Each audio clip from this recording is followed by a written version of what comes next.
I can say it's an international organized crime.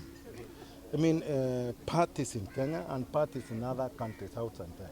No, we are talking about countries like Poland, you have the US, and maybe in the course of more investigations, we are going to discover more. It's a web. And this is not something which has not been, which has been happening to just, to only one, victim. There are several. I can assure you that by tomorrow, the day after tomorrow, we are going to hear another, company which fell victim to these fraudsters. We are going to name them already. We have recovered. We have people to a tune of more than 10. Let me say more than 10. Those already we are interviewing, and we intend to interview more and more. You know, investigations develop itself. So we may start with the 10, and we may end up even having that. Like here in Kenya Port Authority, you find even we have a change it where we have to change that.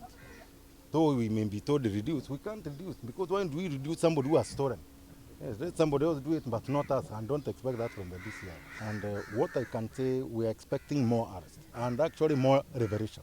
We have only one, but I can assure you there is more. And from the way I can see, more is going to be, the public will know.